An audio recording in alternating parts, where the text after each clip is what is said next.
il faut que nous allions à Évreux parce qu'il se passe quelque chose d'absolument fou dans cette ville d'Évreux.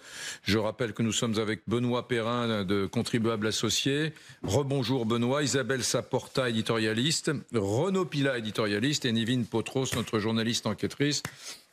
On va aller tout de suite à Évreux. Simplement préparant cette émission, vous m'avez rappelé le chiffre, le budget global des hôpitaux en France. On a plus de 100 milliards par an. Plus de 100 milliards par an. 120 voilà. Suivant les années, ouais. Plus de 100 milliards par an. Et malgré cela, regardez ce qui se passe à Évreux. L'hôpital public d'Évreux a tout simplement demandé de l'argent aux malades, aux habitants d'Évreux. Voilà, donnez-nous un coup de main pour l'entretien, pour l'ouverture de nouveaux lits. On compte sur vous. Regardez. Au lieu de placer votre argent dans un livret A, seriez-vous prêt à l'investir dans l'hôpital? C'est ce que propose le centre hospitalier d'Évreux pour financer l'ouverture de 22 nouveaux lits. C'est très très bien. Moi je trouve que c'est un bon investissement. Une initiative pour aider l'hôpital, je pense que c'est encore mieux. L'investissement est rémunéré à hauteur de 2,8% sur 7 ans. Pour l'hôpital, l'objectif est d'agrandir plusieurs services, notamment en médecine interne et en gériatrie. Le projet représente 380 000 euros et nous avons choisi de lever 100 000 euros par l'intermédiaire de cet emprunt citoyen. Le reste fera l'objet d'un financement bancaire classique comme on le fait habituellement sur les opérations d'investissement. 2 autres hôpitaux en France ont aussi lancé ce genre de financement participatif. Une façon pour les citoyens de s'impliquer dans la vie de leur hôpital. On est autour de 80 à 90% de fonds qui sont investis par des personnes locales. Donc c'est soit pour une ville sur la cité, ça peut être, on a fait Besançon, c'était plutôt sur la métropole. En quelques jours seulement, l'hôpital d'Évreux a déjà récolté près de 20 000 euros. Voilà. Mesdames, messieurs, oui, cette histoire est complètement folle. Je vous donne le micro tout de suite, mais je voudrais vous entendre tous 5-10 secondes. Un commentaire avant d'accueillir Frédéric Bizard, économiste de la santé, qui sera avec nous dans une poignée de secondes. Bonjour Frédéric, merci d'être avec nous. On est dans l'état peut-être le plus social de l'OCDE, de l'Union européenne, certains diraient du monde. La France, avec un hôpital public qui, même s'il va mal, on a un système de santé qui est envié. Oui. Parce que les gens qui sont à l'étranger ne savent pas trop bien, ils ne savent pas qu'on prend un peu l'eau de toutes parts. Mais en tout cas, ils disent c'est formidable. Alors, en France, on aimerait être soigné en France, etc. Découvrir que dans une ville moyenne, Évreux, comme ça, on dit on n'y arrive pas. On n'y arrive pas malgré les 100 milliards de dotation annuelle à l'hôpital public, on n'y arrive pas, donc on va vous demander à vous les malades, des habitants d'Évreux, de nous donner un peu d'argent pour... je ne sais pas ce que vous en pensez, Isabelle, mais... Voyons le côté très positif, c'est qu'en tout cas, on voit dans ce reportage que les gens sont heureux en fait de participer à ce projet. Que comme quoi, quand on propose un projet positif, un projet pour investir sur l'avenir, sur la santé, les gens adhèrent. Non, par contre, ce qui est effrayant, effectivement, c'est que ça raconte les 15, 20, 30 dernières années où il y a eu un sous-investissement dans l'hôpital. C'est-à-dire qu'au fond, on se retrouve aujourd'hui à faire marcher, comme pour tout ce qu'on fait en France, des espèces de dépenses du jour le jour, la dépense d'administration, les dépenses pour payer les salaires, et pourtant ils sont très très mal payés les médecins à l'hôpital, et pas pour investir et pour avoir au fond une vision d'avenir. C'est ça qui est dramatique. Puis là, Renaud, vous avez le micro, et après on écoutera Benoît Perrin. C'est le 3e hôpital public de France qui réalise cette opération collecte. C'est une collecte, hein, c'est une sorte de téléthon pour l'hôpital public du coin. Moi, je trouve que c'est... Alors, on n'est pas très loin de chez Sébastien Lecornu. Hein. On n'est pas très loin de Vernon, dans l'Eure. Donc, le Premier ministre doit suivre cette expérience avec attention. On se retrouve là, effectivement, avec... je trouve ça excellent, cette initiative. Excellent parce que on rapproche totalement le citoyen de l'impôt, en tout cas de ce qu'il donne, à l'utilité. Il sait à 2 kilomètres si le lit va être ouvert, parce qu'on rouvre 22 lits. Donc je trouve, et je termine Eric, je trouve que c'est excellent, tout comme est excellent le rapprochement entre ce qu'on donne et à quoi sert mon argent. Où va l'argent? Et Eric, vous allez me dire, mais on ne devrait pas, avec tout ce qu'on donne à l'hôpital public, on en est là. Donc pour l'instant, ces habitants, ils doivent rouvrir les 22 lits. Concrètement, il s'agit d'un emprunt. D'un emprunt, si jamais vous investissez, ça vous rapporterait des intérêts. À vous, un citoyen, si vous donnez pour l'hôpital d'Évreux, ça vous rapporterait des intérêts de 2,8% sur 7 ans. Alors c'est plus que le livret A c'est 2,4%. C'est quoi la logique pour l'hôpital? Pourquoi faire appel aux citoyens plutôt qu'à une banque? Là, je crois qu'on vraiment met le doigt sur le sujet de la santé, qui est en fait le sujet de la responsabilité. On avait, il y a 3 blocs. Vous avez le bloc des patients, le bloc des soignants et évidemment le bloc des gestionnaires. En gros, ce qu'on voit depuis 20 ans, c'est qu'on demande des efforts tout le temps aux soignants. En revanche, on ne demande pas, me semble-t-il, pas assez d'efforts aux patients. Je rappelle quand même qu'on a le reste à charge le plus faible de l'Union européenne. Et 2, on ne demande jamais justement d'efforts à la gestion. Et on voit bien dans les hôpitaux les espèces de bureaucratie qui montent. On monte souvent du doigt les fameuses agences régionales de santé. Donc autrement dit, la santé, c'est un jeu à 3. Et je crois qu'il va falloir maintenant demander des efforts à l'administration et des efforts aux patients et beaucoup moins aux soins, parce qu'on voit bien qu'on est arrivé au bout du bout. Et c'est absolument incroyable. Dans un pays dont 20% de la dépense publique, quand même, c'est de la santé. La santé, en plus, qui est condamnée en quelque sorte à augmenter avec le vieillissement de la population, avec le coût des soins qui va continuer à devenir de plus en plus important. On est obligé de maîtriser cette dépense de santé, c'est certain, et là, il y a des pistes d'économie évidentes. Mais encore une fois, on est obligé aussi, à un moment, de se tourner vers d'autres responsables, plutôt que ce soit toujours les soignants qui pâtissent de ces budgets de plus en plus contraints. Donc vous trouvez ça cohérent, vous, qu'on demande... Moi, je trouve pas ça cohérent du tout. Moi, je pense qu'il faut d'abord demander des efforts aux patients, d'abord demander des efforts à l'administration, et du coup, et faire des économies, ce qui permettra effectivement de mieux orienter le budget. Le fameux « où va l'argent, où vont mes impôts ?» c'est l'excellent exemple. On sait qu'on paie beaucoup d'impôts, beaucoup d'argent est consacré à la santé, et on voit bien que ça ne ruisselle pas jusque dans les hôpitaux, alors que ça devrait être évident. Mais il faut d'abord réduire l'administration. On va saluer Frédéric Bizard, économiste spécialisé sur la protection sociale. Merci d'être avec nous, Frédéric Bizard. Bon, c'est quand même assez étrange ce qui s'est passé à Évreux. C'est pas un cas unique. Peut-être qu'on va s'habituer à ça. Peut-être que malgré l'argent public qui est dédié aux services publics de santé, peut-être qu'on va rentrer dans un monde où à Nantes, à Lille, voilà, on va peut-être financer des CHU. Allez savoir, Frédéric Bizard. Vous savez, à chaque semaine suffit à peine où on voit la tendance à la tiers-mondisation de notre système de santé. Quelques mots sur cette initiative. D'abord, la nature de l'investissement. Alors, Eric Pilat trouve que c'est formidable, mais le problème, il est déjà dans la nature de l'investissement. Là, on n'est pas sur le financement d'un robot chirurgical dernier cri, d'un équipement médical que l'on voudrait faire profiter à son territoire, mais qui n'est pas forcément disponible partout. Et on dit, ben voilà, on va vous demander une participation sous forme de cette empreinte. Là, on est juste à ce qu'il y a de plus basique dans la santé. Les pays émergents, les pays en voie de développement arrivent encore, ou en tout cas c'est un signe de développement dans un pays, c'est d'avoir des hôpitaux qui permettent, quand on est malade, d'avoir un lit. Vous voyez, un lit, c'est un investissement qui vaut quasiment rien. Ce qui coûte dans un lit, ce sont les ressources humaines.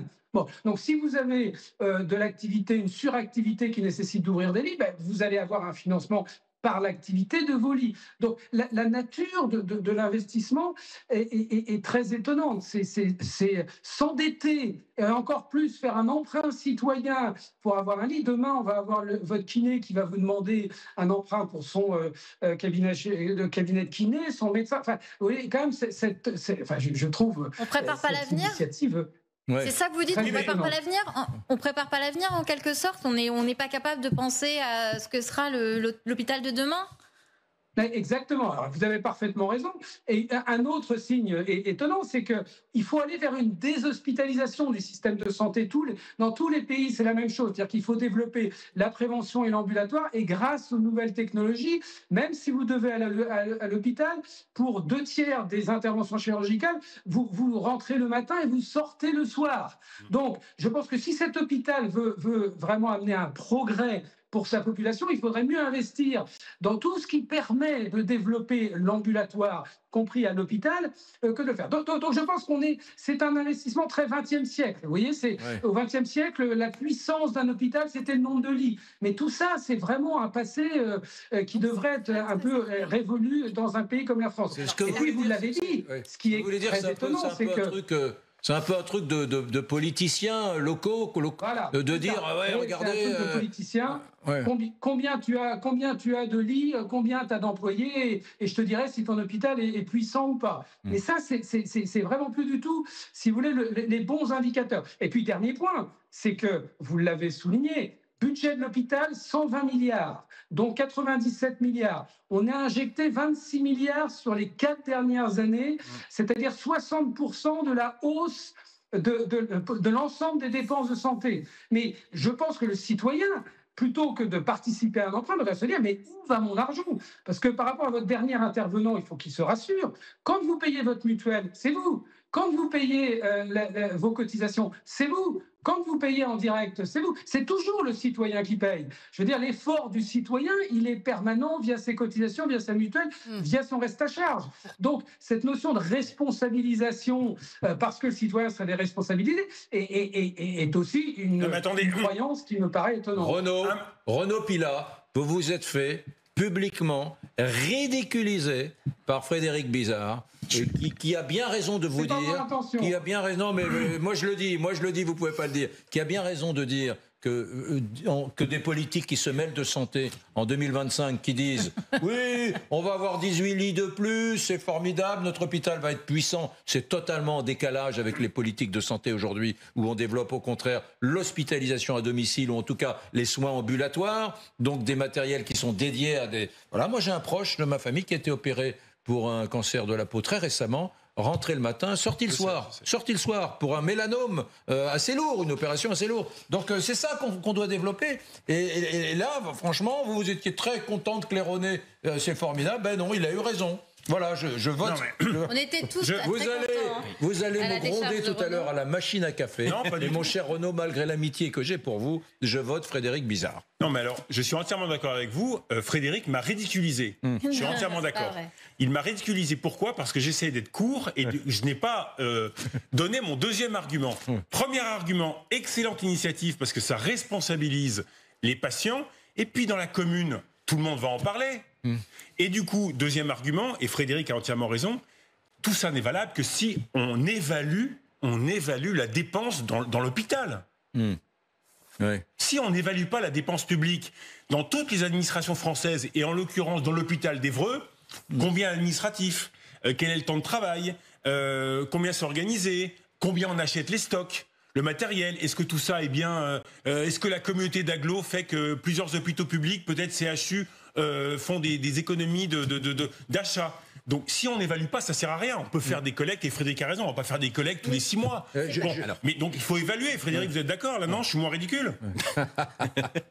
Oui, enfin, il faut déjà évaluer la pertinence de cet investissement, parce qu'encore une fois, s'endetter pour ouvrir des lits n'a aucun sens économique. Je suis désolé de vous le dire. Vous vous endettez pour une dépense d'investissement, d'avenir, parce que vous allez faire un vrai progrès dans la prise en charge de vos patients. S'il y a eu des fermetures de lits dans cet hôpital qui n'auraient pas dû être, et aujourd'hui on s'aperçoit qu'il y a un manque de lits, il suffit d'appeler l'ARS pour le dire. J'ai envie de réouvrir mes 22 lits, et vous le faites dans les semaines qui viennent sans avoir à vous endetter. Enfin, il y a un problème de qualité de gestion dans l'hôpital. L'hôpital est devenu un puits sans fond. Il faut savoir que vous avez aujourd'hui un déficit de 3 milliards inédit depuis 1958 de l'hôpital public en France, un niveau d'endettement de l'hôpital public qui est de l'ordre de 30 milliards aujourd'hui. Donc, je déconseille fortement à tout citoyen de mettre 1 euro dans cet emprunt citoyen, déjà pour des raisons purement financières, à 2,8% de rémunération. Il faut être rémunéré à 10% avec ce niveau de risque-là. Et Frédéric Bizard, je sais que vous faites souvent des prises de parole dans le secteur de la santé, des conférences, c'est pas l'essentiel de votre travail, mais ça vous arrive. Je vais vous raconter une toute petite anecdote, j'en ai pour une demi-heure, 3/4 d'heure, là. Dans un ministère qui, à certains égards, a les mêmes maladies que l'hôpital public, je parle du ministère de la Justice, une magistrate qui vient souvent ici, Béatrice Brugère, me disait que quand l'argent est mal fléché, et que l'État met 1 milliard ou 2 sur la table pour régler certains problèmes, eh bien parfois il peut s'avérer que ce milliard empire la situation. Elle avait évoqué le cas au ministère de la Justice où il y a eu, il y a 2 ou 3 ans, 1 milliard qui a été posé sur la table. Comme l'argent était mal fléché, on est allé vers une digitalisation du dossier de chaque prévenu. Mais en fait, c'était pas le moment de le faire. Donc finalement, on a perdu des tas de dossiers de personnes condamnées. Et donc ça a été finalement... Le fait qu'on mette de l'argent sur la table a été pire que la situation qui prévalait avant. Je ne sais pas si ça peut arriver à l'hôpital, mais il faut faire gaffe. Mais le Ségur, juste un mot, le Ségur, et qui a été dit de la santé, qui est en fait un Ségur de l'hôpital, a injecté 12 milliards d'euros de dépenses supplémentaires à travers des hausses de salaire à partir de 2020 et un investissement de 19 milliards sur 5 ans. Quand vous êtes 5 ans plus tard, est-ce que l'hôpital en 2025 va mieux que l'hôpital en 2020 ? Il faut quand même non. Bien payer et cet emprunt citoyen, c'est la caricature du mal d'un hôpital qui refuse de se réformer, qui refuse de s'adapter au monde d'aujourd'hui. Oui, et donc on s'enferme dans des politiques du XXe siècle Frédéric Bizard, que plus vous rajoutez d'argent, plus l'hôpital va mal. Non mais Frédéric Bizard, j'entends ce que vous dites. J'entends ce que vous dites, mais enfin, on a aujourd'hui des internes qui font tourner l'hôpital, qui sont sous-payés, qui font des gardes à rallonge, et je veux dire, ça finit par... Oui, non, mais ce que je... C'est-à-dire qu'il faut mettre l'argent là où il faut, c'est-à-dire des hôpitaux... Oui, mais vous dites que le Ségur n'a servi à rien. Heureusement qu'ils ont quand même un peu augmenté les gens, c'est ça que je vous dis. Oui, enfin, on ne peut pas faire comme si ça, c'était pas nécessaire. De mettre la même augmentation de la secrétaire médicale jusqu'au médecin, on pourrait parler de la justice. Ah ben ça c'est la France, c'est l'égalitarisme à la française, vous avez raison, là-dessus ça n'a pas de sens. Donc, vous voyez, ça n'a pas de sens. Non, mais ce que je veux dire par là, madame, je ne remets pas en cause le Ségur. Je dis que le Ségur est la démonstration que le problème de fond de l'hôpital n'est pas un problème de ressources financières. D'autres pays, on dépense 4 points de PIB dans l'hôpital, là où la moyenne est de 2,5 points. Est-ce que l'hôpital en Allemagne, en Espagne, en Italie... Et parce qu'il est suradministré en France. L'hôpital est suradministré, mais ça, c'était une décision aussi des politiques qui ont considéré que les médecins n'étaient pas capables de diriger, alors que ça coûtait moins cher.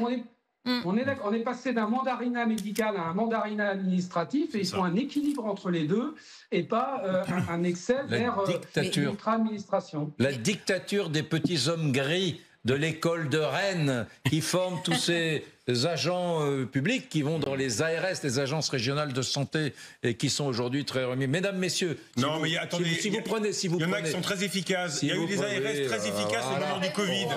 Il y a eu des ARS très efficaces au moment du Covid. Aujourd'hui de dire le contraire de tout ce que je dis, c'est pas grave, mesdames, messieurs. C'est freudien. Je dis ce que je pense. Les amis, c'est sans filtre ici. Il me semblait que c'était sans filtre. Je fais un petit rappel. Si vous êtes avec nous et si vous prenez cette émission en cours, nous commentons ce qui s'est passé à Évreux, où l'hôpital public d'Évreux a fait un appel aux dons des habitants, les malades, pour financer des développements, et notamment une vingtaine de lits à Évreux. Et notre économiste de la santé, là, dit que c'est totalement absurde, parce que c'est plus comme ça qu'on calcule, c'est plus comme ça qu'on fonctionne, et que des lits aujourd'hui, c'est un peu à rebrousse-poil de l'histoire, à l'époque où on est plutôt sur l'hospitalisation à domicile et surtout l'ambulatoire. Voilà. Divine, vous vouliez dire un truc? Oui, cette initiative de l'hôpital d'Évreux, elle n'est pas isolée, parce qu'aujourd'hui, la Fédération hospitalière de France, elle demande quoi? Elle demande des moyens pour investir, et pour ce faire, elle propose la création d'un livret H, comme le livret A, sauf que ce serait un livret hôpital pour permettre aux Français qui le souhaitent d'utiliser leur épargne. Pourquoi? Tout simplement pour que nos hôpitaux aient les moyens d'investir, notamment dans des technologies de pointe, dans l'innovation, pour aider à la recherche médicale.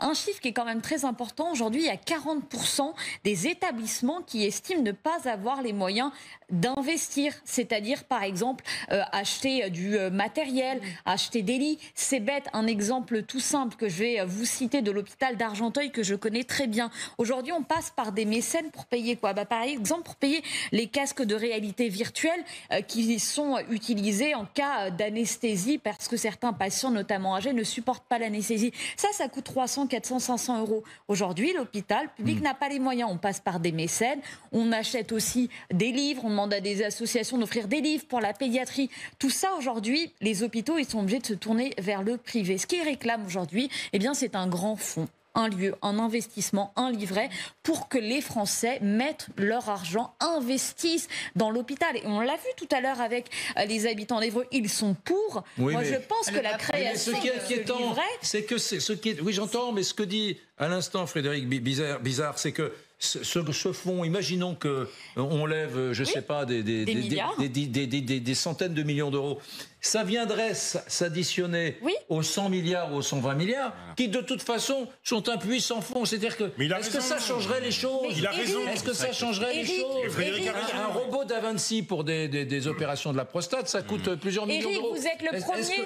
Éric, vous êtes le premier à dire que l'État ne peut pas tout payer. Aujourd'hui, c'est aussi au privé, c'est aussi aux citoyens. Non, mais moi, je vais plus loin. Je suis le premier à dire qu'il faut se dégager de la gestion par l'État des choses. Oui, la puissance publique, oui, nos impôts. C'est ça. Mais je suis désolé. C'est le problème de ce que vous venez de dire, Nivine, c'est que si jamais on arrive à ça, il y aura toute une partie des gens qui peuvent payer des impôts et qui diront, au fond, ça ne sert plus à rien qu'on en paye. La preuve, on ne sait pas où on met notre argent. Bah si, on va arriver à ça avec une partie des gens qui ne seront plus dans le consentement à l'impôt et qui diront donc on met 100 milliards, ça sert à rien. Quand c'est géré par le privé, ça fonctionne. Oui, mais donc, mais attendez, le problème, elle est là, cette petite vous vous trompez, vous faites une énorme. Il y aura l'argent ailleurs. Vous faites une énorme erreur.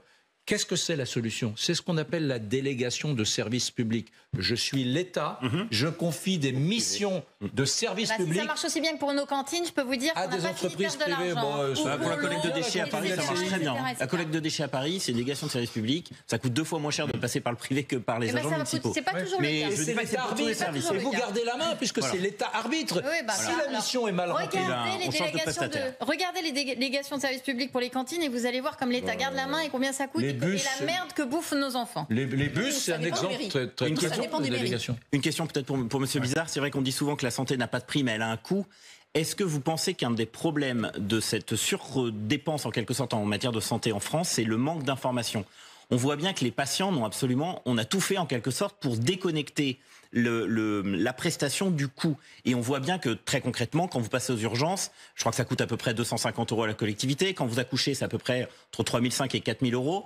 Et donc du coup, pourquoi nos responsables politiques n'ont pas justement mis en place cette évidence absolue qui serait le fait de mettre une facture très simplement, même si on la règle pas, mais au moins déjà, pour conquérir les esprits, il faut déjà faire preuve de transparence simplement sur le coût de la santé, qui je crois est une espèce de zone de non-droit sur effectivement la transparence des prestations.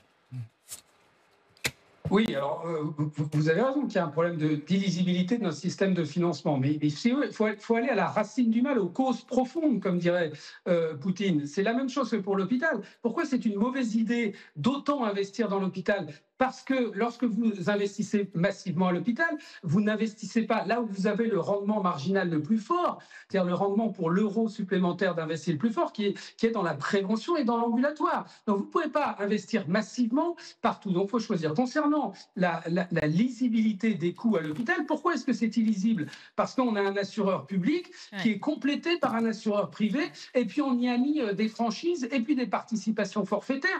Donc aucun Français n'est capable de savoir qui paye quoi et combien ça coûte. Donc, en effet, tout ça doit être l'objet d'une réforme qu'on appelle systémique, d'adaptation de notre système qui passe par une transparence des coûts, puisque quand on était un pays riche, quand on disait aux Français « t'occupe pas de ta santé, tu vas à l'hôpital et tout ça sera payé par tes cotisations », les temps ont changé. On revient toujours à un petit peu avoir une approche lucide et moderne des choses et pas vivre comme on vivait au XXe siècle. Et encore une fois, cet emprunt citoyen sur des lits correspond à une politique du XXe siècle. Bien, merci Frédéric Bizarre. Mais j'aime bien, il est iconoclaste, il est courageux. Il a le courage de dire que ce que fait l'hôpital d'Évreux, c'est de la démagogie à 2 balles, ça sert à rien. Et on est très heureux de dire ils ont déjà collecté 20 000 €, ils vont s'acheter des nouveaux lits. Donc l'enfer faut juste réfléchir un peu avant de lancer des... Je suis désolé de dire en ces termes.